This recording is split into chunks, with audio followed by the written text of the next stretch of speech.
Right, so here we are finally with the battle segment of the Polikarpov I-15s. We're starting off here in Sicily. We know when the Soviets invaded Sicily in the I-15 M22, and because it's a fighter we naturally have to take off first.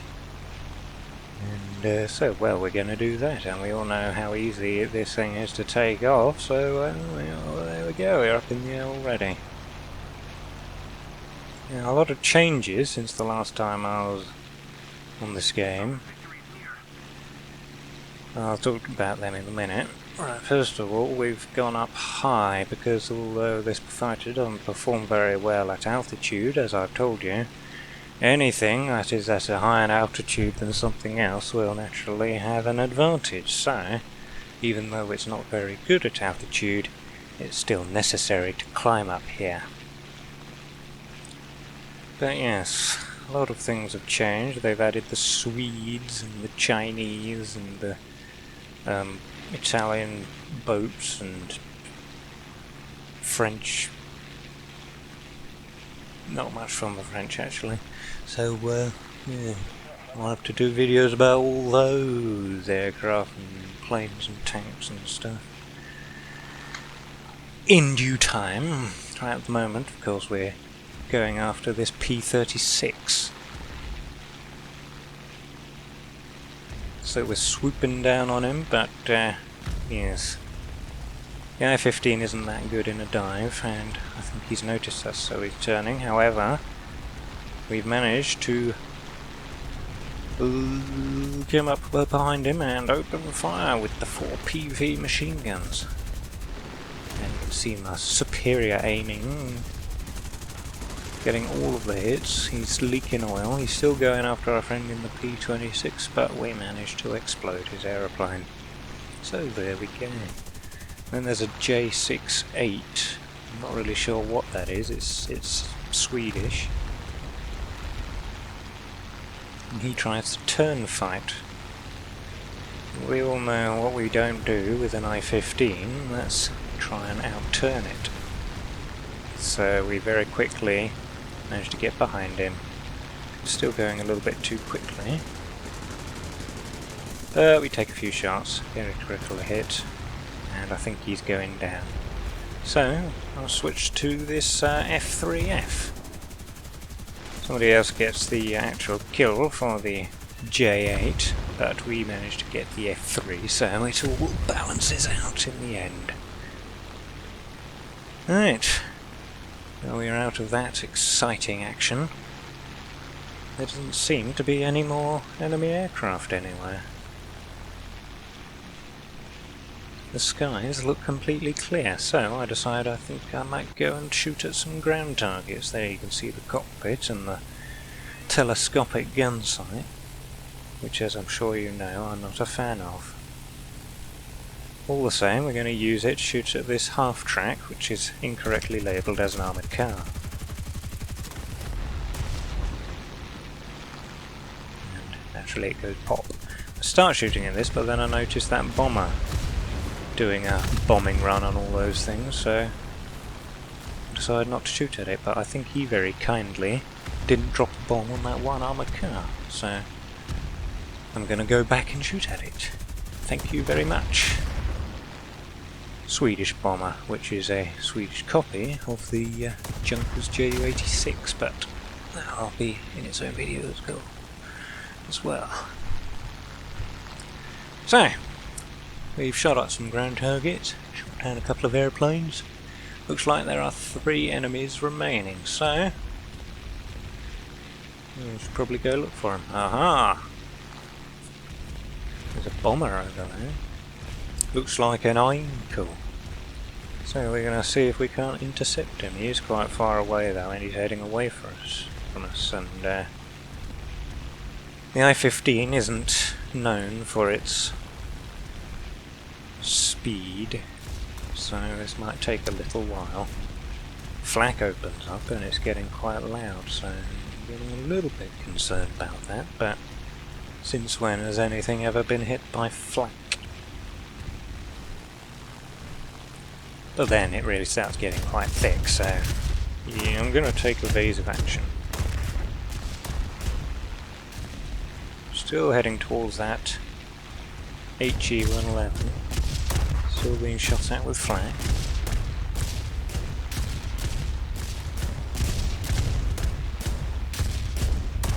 Doing my best to sort of weave through it while maintaining airspeed velocity.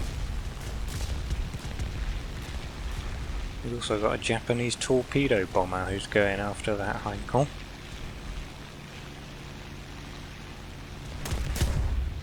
We're still being shot at. There he is. B6N1 Model 11, don't you know? But I eventually decide he's probably going to get there before, well, he is going to get there before I am. That Heinkel's probably going to be shot down before I get there, so I'm going to make myself scarce. See if I can't find something else to shoot at. Looking over at their airbase, seems that something might be trying to take off. So I'm going to head in this direction and see if I can't intercept. Ah yes, it's a TBD, a Douglas Devastator. Poor lad. Doesn't stand a chance really, does he? Anyway, I'll let him fly a little bit further away from their airbase, just so I don't get shot at by the airbase anti-aircraft defences. And now I'm going to go and intercept. I think at this point he knows there's nothing he can do, so he's just going to continue in a straight line and hope for the best. But, sadly, it is not good enough. Although, yeah, there he goes, going down. Disabled his tail control, and they're still making sure just to stick a few more shots into his fuselage, get them tasty points, and he bursts into flames and explodes on the Italian countryside. Right, we still haven't shot down that Heinkel, and I'm just informing the rest of the team that I've noticed that the last enemy is loitering around their airbase. I would imagine he's done something similar to that for the entirety of the game, because looking at this leaderboard he hasn't really done anything. Oh well. I'm not going to go and chase him into the airbase, because then I'll get shot down by the anti-aircraft fire, so I'm going to go shoot at these ground targets first, going after this anti-aircraft gun. However, they've managed to get a couple of shots into me. They got one. Now I'm going to get hit a second time. Now the engine starts leaking oil everywhere.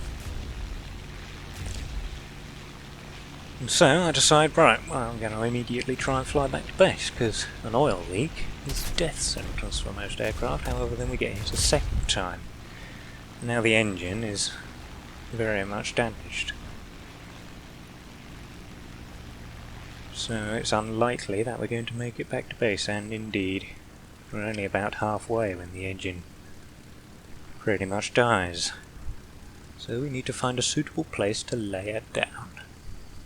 And that long straight road looks fairly suitable. So, I decide I'm going to try and put her down there.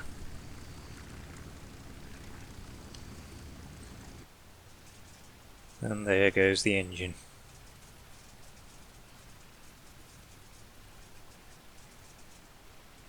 It's a very long and straight road. Sort of thing you'd want if your aeroplane has run out of fuel or oil or the engine has seized. And here we go, down for a very graceful and ignominious landing. And there we are. This match ends after I quit out. That Heinkel flies about for a good long while, as does the aeroplane by their base, but our team defeats the enemy by exploding ground targets, so all's good in the world of War Thunder. next up, we're here in Mozdok, somewhere the I-15 may have actually flown. Flying the I-15R, the white and red one. And naturally, we have to take off from the ground first, so that's what we're going to do. Amongst all these bombers, ISB-2M and a BB-1, and I-16, and another I-16. And just looking at our fellow pilots demonstrate their superb flying skills. A little bit of a shifty takeoff there, but I don't want to get rammed by any of my teammates, so I'll fly off in a different direction. And naturally, because gaining altitude takes a little while in these sorts of aircraft, I'm going to do a little cut. Just about here. There we are. Now we're up here about 10,000 feet, 3,000 metres. And oh ho, there's a Fiat CR32. He's coming straight for me. So I need to do this carefully. I need to try and evade his shots. You never want to fly head on with something, especially if they have two heavy machine guns, as the CR32 does, where you have 4 medium machine guns. And well, we avoid his initial burst, but he comes around and he hits us and the engine's on fire. And I decide, no, I am not going out like this, so I put her in a dive to try and put the fire out. The engine craps out, however we're still going. And yes, we managed to put the fire out. This way I think maybe I can try and glide back to the airbase. But then I notice there's a Reggiane RE2000 down there. Do I want to? No, probably won't make it back to the base anyway, so I think I'm going to try and get some shots in on this RE2000. Being chased by an A30, no, another I-15. But it looks like he's having a little bit of trouble, so I'm going to try and swoop down behind him and shoot him down. However, he is actually going faster than we are, so I take a few desperate pot shots, but nothing hits. And then the CR32 from earlier comes back, and I've lost all energy, can't manoeuvre, and he shoots me out of the sky. So well done to him. And there you can see my lifeless corpse slumped at the controls of my crippled airplane, which lands quite softly in the soft mud actually. And finally here we are again on Sicily, this time in the I-15WR. Amongst all of our Swedish brethren, and an American flying a Devastator, and another American flying a pea-shooter, so we're a very diverse air force right now. Taking off oh so gracefully, and turning to our right to avoid the initial cluster of Allied aircraft.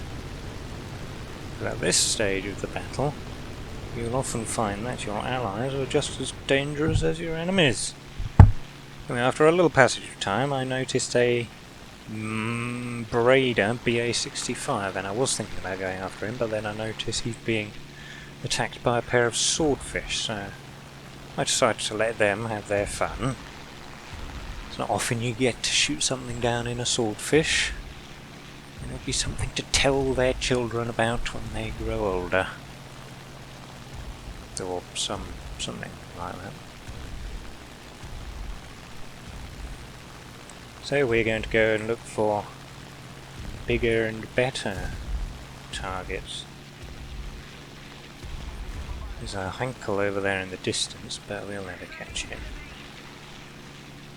A little closer, however, is a Japanese Heinkel HE-112 called the A7 HE-1. he's getting a little bit closer, so although he's in a much superior aircraft, we are slightly higher than him, so he won't have a energy advantage, or at least not initially. And who knows, maybe he'll be dumb enough to try and turn fight. I think he's spotted me and he's coming this way.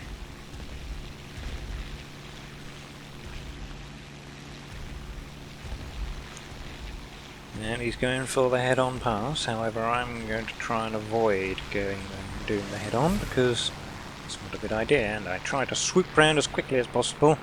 However, my pilot blacks out, so I don't get the initial shots at him that I need. By the time I do get control again, he's out of range. However, I'm still shooting. Get a couple of hits. Nothing too critical. But we're going to swoop down and he loses control. So we get the kill. And for some reason this HE-112V has decided to land in the middle of battle. That may have been stealing a kill from our fellow I-15. Right there, so yes, I think he's a little bit upset at me, however. It was only after I noticed him that I realised my mistake, so sorry about that to whoever that is. Or, at least he can feel good that he's appearing in a YouTube video and is now super famous. So we're going to go after this Mitsubishi A5M now. We'll see if we can't chase him all the way back to his airbase. Looks like our friend in the I-15 is doing the same. It's flying low over the anti-aircraft guns, the ones that hit me engine last time I was on this map, so don't want to fly entirely straight and level. Make a few gentle manoeuvres so as not to lose airspeed.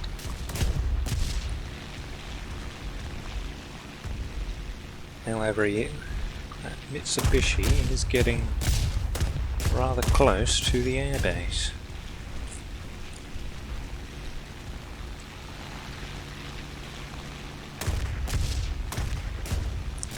It doesn't seem like we're going to be able to catch him. Just checking the map, seeing how close we are. Still about a kilometre and a third away. There's the enemy runway, and I can see it on the minimap. So we've got to make a decision now. So we shoot at him a little bit.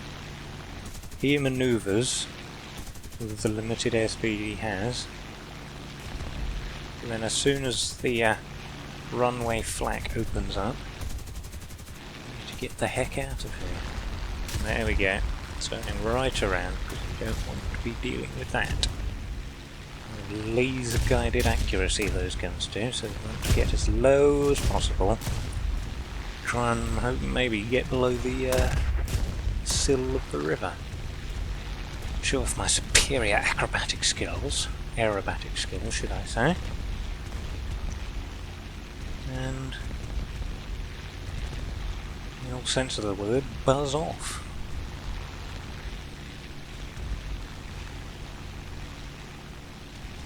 So, we're going to have to occupy ourselves while they get their aircraft refitted and rearmed. So why not spend that time shooting some ground targets? That J-11 is leaking oil everywhere. I think that's a Swedish Gladiator. And oh look, it's our old friend, the anti-aircraft gun that hit our engine last time.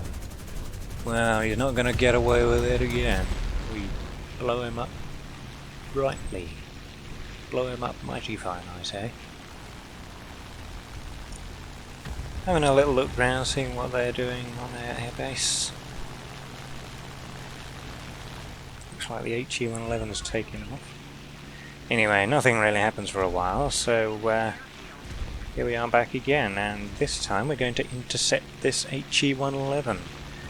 That's our friend in the J8 A is going after. We're going to let him take the initial shots, and we're going to stand by in case he needs any assistance. However, that HE-111 is getting closer to his airbase.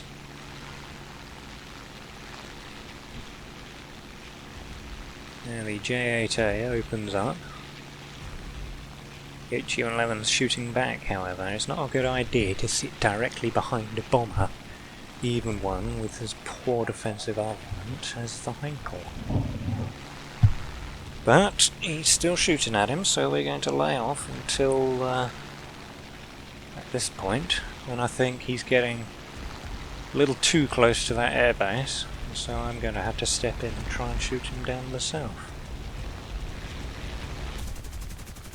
There, we open up on him, as does another friend of ours.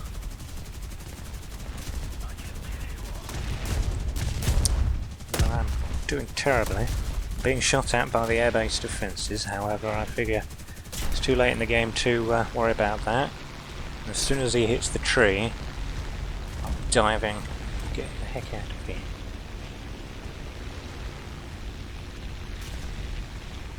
The engine has sprung an oil leak at this point.